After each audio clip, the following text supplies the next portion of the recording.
there's a few ways builders get paid. Right. A few ways to get built, right? So way a builder gets paid typically is there's going to be an actual set price to build. Right. And you called that Fixed price contract. And then there is cost plus. Correct. Which is, this is how much it costs, and then I charge a fee on top of that. And then a fee on top of it, right. Okay. And you've done both. I've done both. You lean towards one over the other. Fixed price. Fixed price. Right. Can we talk about that as to why you lean into fixed price versus cost plus? Which most customers are coming in with a budget in mind. Mm-hmm. So I believe a fixed price contract, it's more work on the builder up front to put together a good budget. But I believe the client is due a good budget, a good plan for building the house for this price. So, it usually takes 2 or 3 weeks to put a good budget together because we send it out to the subcontractors, let them bid it.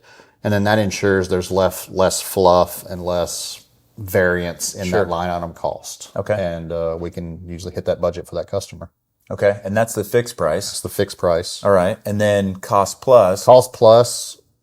Cost plus seems awesome to me. Like when I hear cost plus, I'm like, that sounds cool. Because it's only gonna be the cost. Right. And then I know the fee the guy or gal's charging me to build a house. Right. But it sounds like you're kind of thinking, that's not maybe the best way. Wouldn't I make more money the higher price the house on a cost plus? Yes. Okay. So, and I'm not saying this, but the fact is, the more money you spend, the more money I make. Could that become disingenuous at times? I'm not saying that. I'm not saying that builders would do that, but when you really get down to the brass tacks of it, if you make a decision that where you're spending $2,000 more on your countertops, I'm making more money off that. Okay. Am I going to which direction am I really going to steer you? I like that. Okay. So, COVID, right? We had a lot of cost runs, right? Things became a lot more expensive. Lumber, huge. Yeah, went right up. And so you could have someone where, you do a fixed price bid or even just a bid in general.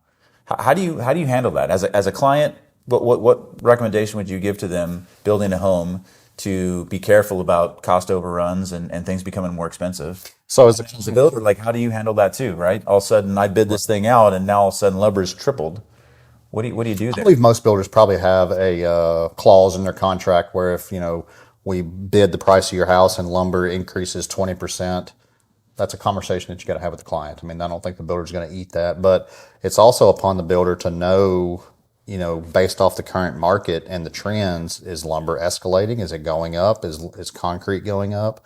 And then to establish those allowances based off of the relationships you have and trying to look ahead a little bit. Okay. Yep. But then typically though, within a fixed price, like some of those variances should just be absorbed into that initial fixed price. A good analogy for that is, in building a house, there may be 150 different QuickBooks codes, line items that go into building a house. Sure.